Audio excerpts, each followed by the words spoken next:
Let's talk about carving turkey and roast. For this we're going to use our 8-inch carving knife and carving fork. Let's do some carving. We're going to start with a nice roast beef here. The secret to a nice juicy piece of meat is to make sure you always cut across the grains. Look to find out on the bottom of the roast which way the grains are running. You always want to cut across them, never with them. When using the carving fork, you want to make sure it's back about 1.5 inches from where the blade's going to be coming across the meat. When you drive down with the fork, you want to anchor it to the cutting board to keep it from sliding around. Now with our pinch grip, we're going to come back and forth in a sawing motion.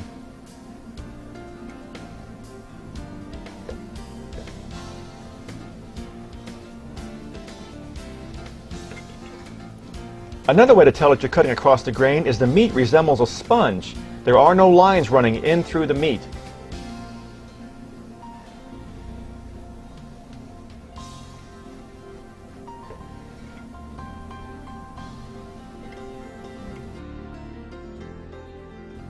For best results, make sure you let your turkey breast rest at least ½ an hour after it comes out of the oven before carving. We're going to find the center breastbone and bring our carving knife just to the left. Now just to the right of that breastbone, we're going to go ahead and cut a slice all the way down, releasing that breast from the bone. Now because the breast meat runs vertically, we're going to cut across in this fashion.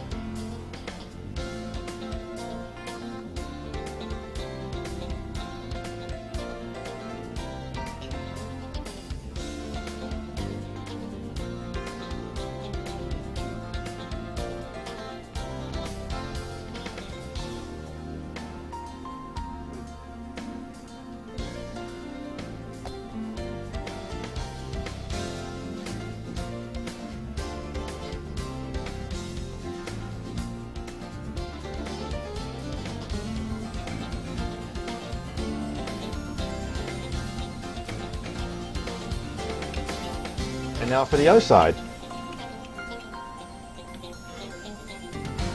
We'll cut across the breastbone first to release the meat.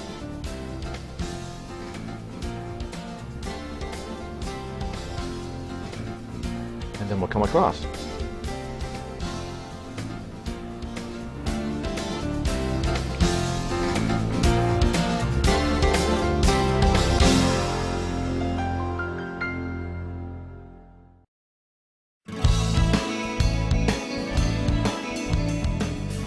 Every chef knows that with every use, that edge will curl.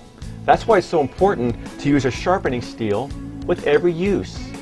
The sharpening steel is not designed to sharpen the blade, it's to realign or remove that curl from the blade.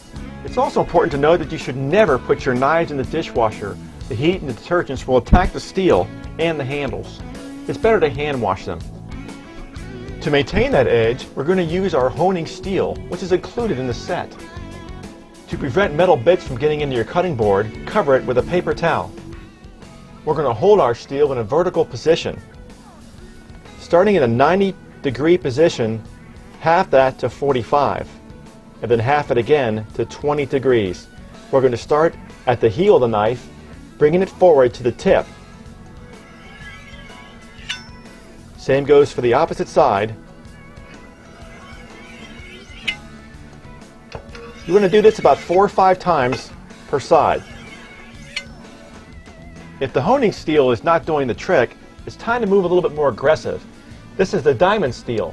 This is covered with a fine coating of diamond dust. Now using that same 20 degrees on the diamond steel, bring it forward 4 or 5 more times. You'll feel it gets a little bit more aggressive with this one.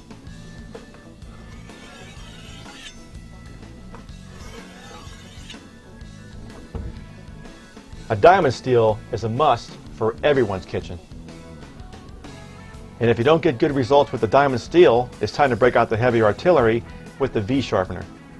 If you're right-handed, we're going to bring our blade up and work from the left to the right. With about medium pressure, we're going to bring it across about 4 to 5 times.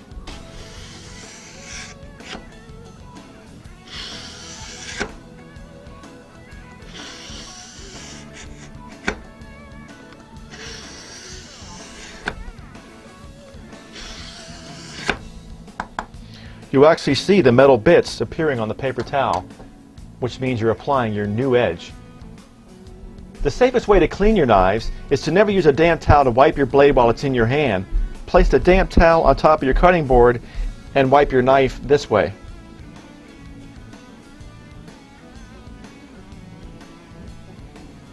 You can see the metal shavings from your old edge when your new edge was applied.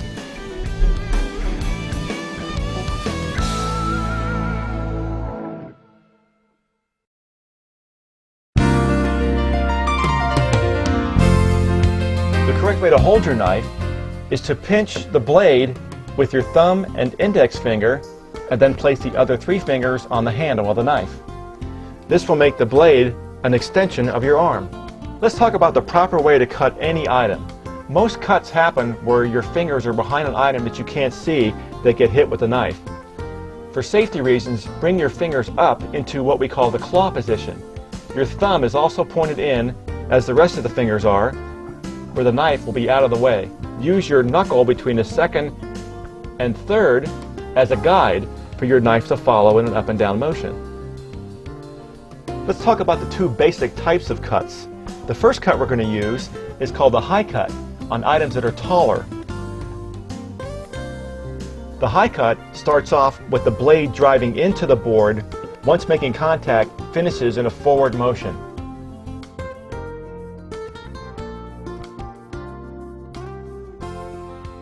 Now let's talk about the low cut or pivot cut. We're going to be using the back portion of the knife or the heel about the last 2.5 inches or so. Notice I maintain my pinch grip.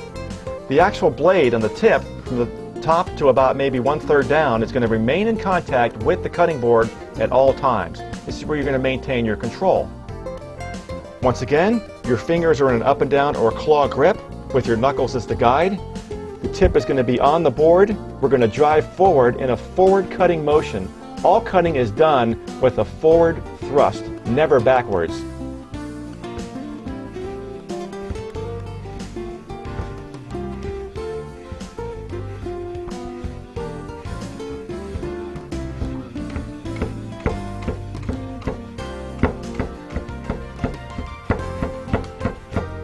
And you can certainly do the same cut with an 8-inch knife, but the 10-inch knife offers more support because the weight of the knife is being supported by the board.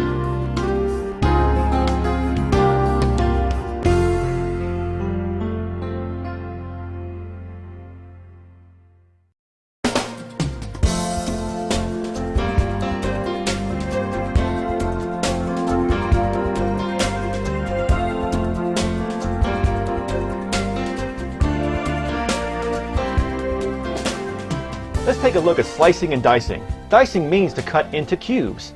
Let's start with an onion. There are 2 ends to an onion. You have the root end and the stem end. We're going to cut it from end to end to make a flat surface for our slicing and dicing. The first cut is going to be the high cut. Once again, fingers in a claw position, starting at the top and driving down till the knife hits the board and then dropping the back of the knife. To help keep your onion together when you're slicing and dicing, we're going to keep the root end intact, but remove the top portion where the stem is. Again, fingers in the claw position. Now let's remove the outer 2 layers of skin.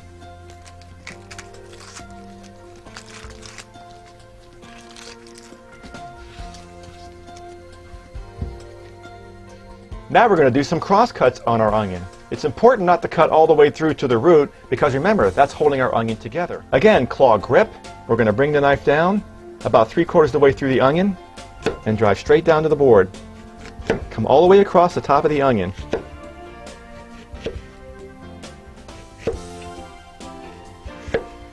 Now we're going to bring our knife through the middle for 1 cut.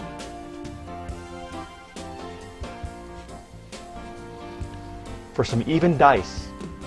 Now making pivot cuts, I'm going to keep the tip of my knife on the board at all times and only cutting on the forward rock of the knife or thrust.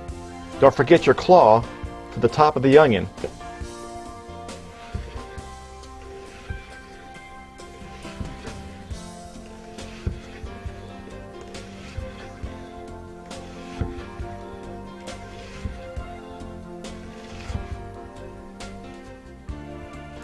Now what about the rest of the onion? That's not all waste. We're going to have to dice this up as well. So what I do here is I keep my finger again in the claw up and down position.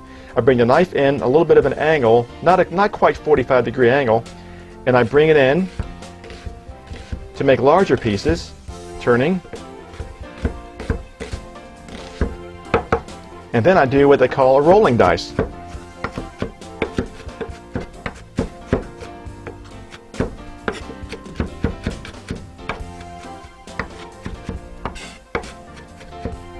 Now what about fine dicing?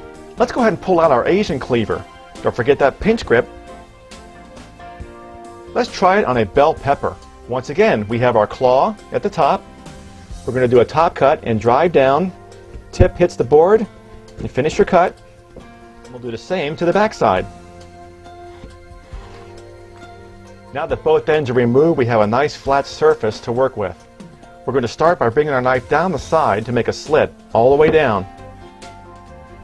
The easiest way to remove the seed clump is to bring your knife in through the side slit and working your way around the pepper, just cut it loose. When you get to the last rib, make sure you're cutting away from you. And the seed clump comes out all in one piece. Now to make this easier to work with, we're going to go ahead and cut it in half. Now it's important to remove these center ribs because they tend to be a little bit on the bitter side. To do that, we're going to make sure we cut away from us to bring that rib out. When slicing the bell pepper, it's important to make sure that the shiny side of the bell pepper is facing in the down position. And once again, with our pinch hold on the blade and our fingers in the claw position, let's make some more pivot cuts for a nice julienne.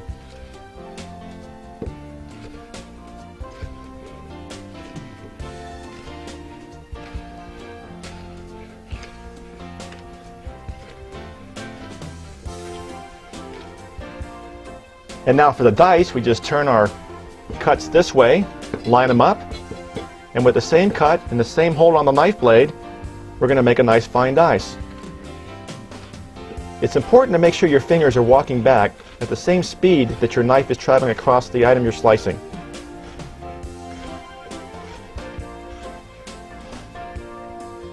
The Asian cleaver is also a great tool in helping you picking up the food you just got through dicing. Always use a paper towel when doing this. Never use bare fingers.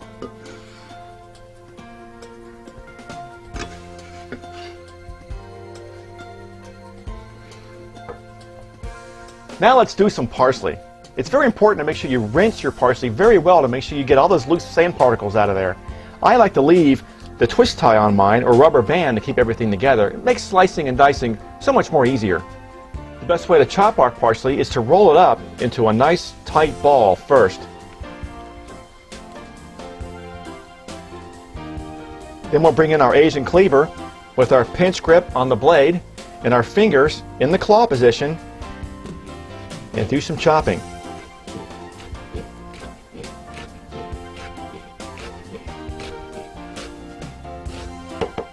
Now let's do a fine chop with a rock and chop. Keep the tip of the blade on the board and just rock the knife back and forth. Keep your parsley into a nice straight line or hill so you're cutting the maximum at each sweep.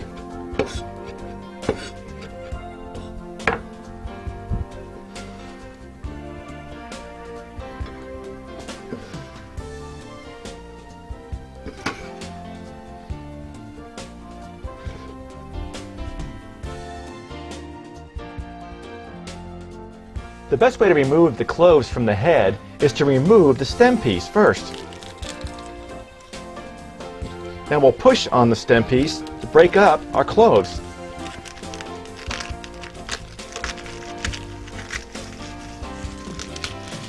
Now to remove the skin from our garlic clove, we're going to first remove this little tip here that was holding the clove onto the head. Once again, grip, pinch grip. Now we'll place our knife on top and give it a little pop. Now the skin should pop right off of there.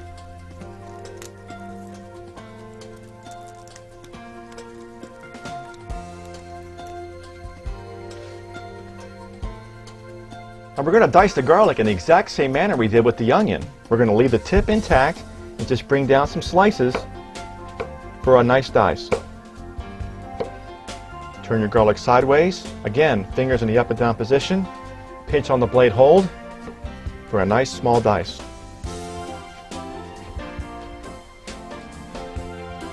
When you get to the end piece, just drop them down and do some rocking.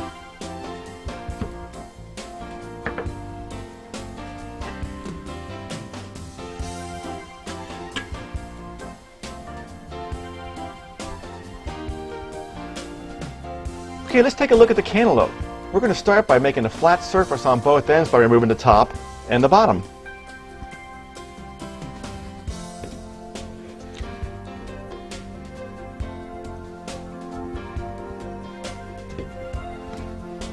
To slice your cantaloupe down, we're going to start at the top and work our way all the way down to the bottom in a sawing motion. I'm actually following the curve of the cantaloupe. Don't be too concerned with missing parts of the bottom because we're going to come back and clean that up after we finish slicing.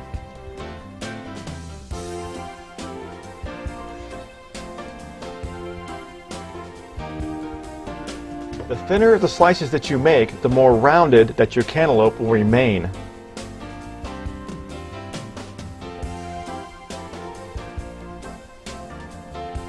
Now we can just go clean up the bottom part where we might have missed a few pieces.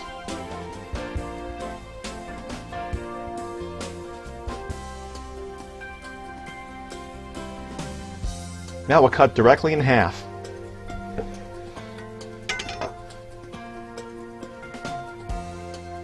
The best way to remove the seeds is to use a large spoon. Cut in one way and then cut in the other way.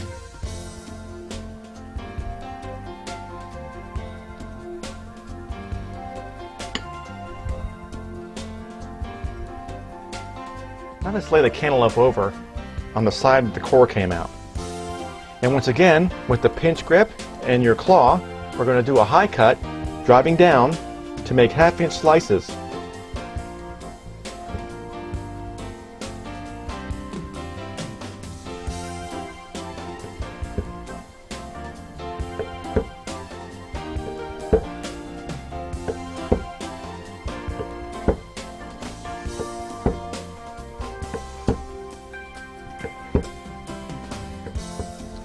Now bring your melon all together and do one cut straight down the middle. This makes for some great displaying of the fruit.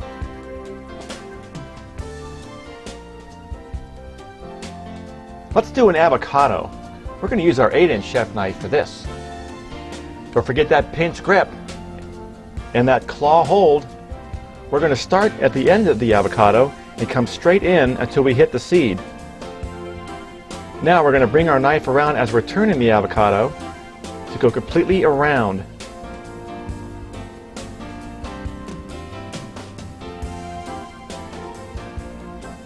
Now we'll just twist to expose the seed. Now the best way to remove the seed is to hold at one end and bring the knife down to secure and then just twist out.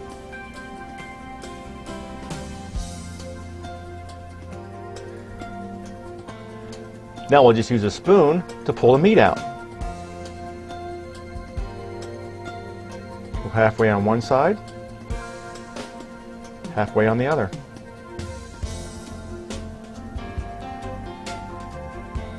For cutting bread, the best knife is a serrated knife. Don't forget that pinch grip and claw. We're going to come in at a 45-degree angle for a nice oval shape.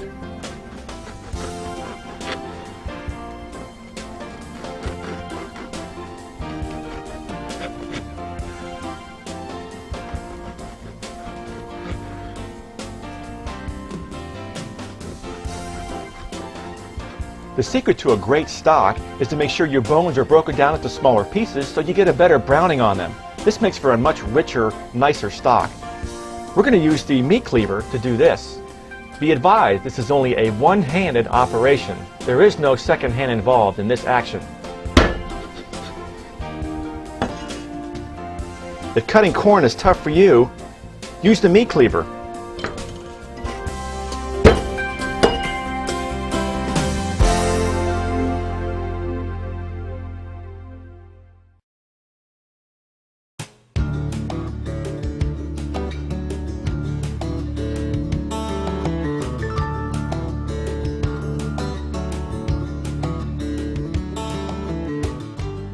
Let's take a look at some garnishing techniques. For this we're going to use the paring knife. Let's make a green onion palm tree. Start by removing the hairy end of your green onion and then come up about 3 inches. Now bring your hand down the knife and pinch about halfway down. Hold your green onion or scallion and we're going to make little cuts, not all the way down but about halfway, about 2 inches up the green onion. Do about 10 or 12 of these. Now we'll drop it into a bowl of ice water. And after about 10 minutes, you have a nice little palm tree garnish. Let's make a tomato rose. These are nice little garnishes that look good on just about anything you put them on. To start, we're going to hold our paring knife in our hand with our blade facing our thumb and separated. I'm going to keep my hands on the table the whole time to keep them from shifting back and forth. It makes for easier cutting. To start, we're going to come in about maybe a half an inch down on the top of the tomato, but we're not going to cut all the way through. We're going to come down about 3/4 of the way, and then we'll stop. Now, we're going to go ahead and make a continuous slice of the skin, keeping it in one piece all the way around.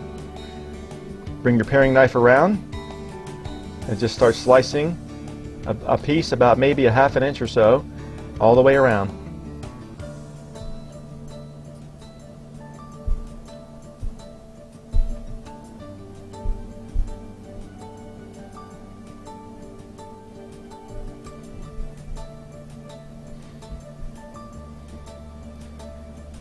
As you come up to where you started, shift the knife down to continue cutting to make one continuous piece. Also, the riper the tomato, the easier it is to make the tomato rose.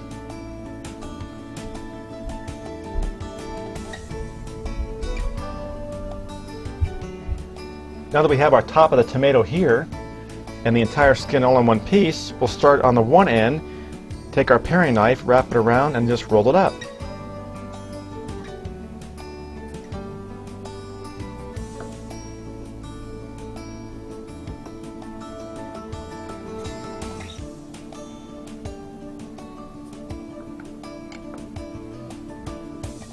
And then we'll place it right on top of the tomato piece, and there's our tomato rose. Another great use for the paring knife is to slice or dice up some ginger.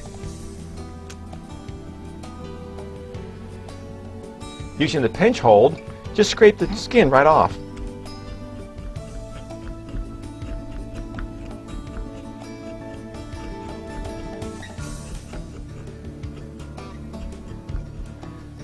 Now the center of ginger is very fibrous, so we're going to cut along the outer edge.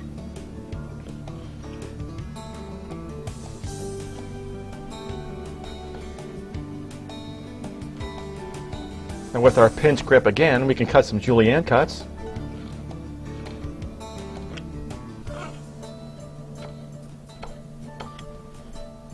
And then dice.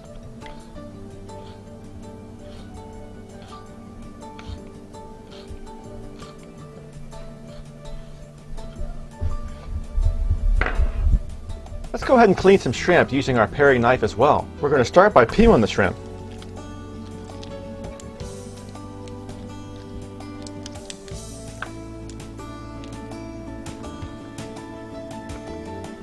Now, using your pinch grip on your paring knife, run the knife down the back about a half an inch to reveal that vein. Now, to rinse out the vein, never use tap water. It's too warm and can contaminate the shrimp, plus start the cooking process. We're going to use a bowl of ice water to rinse that vein loose.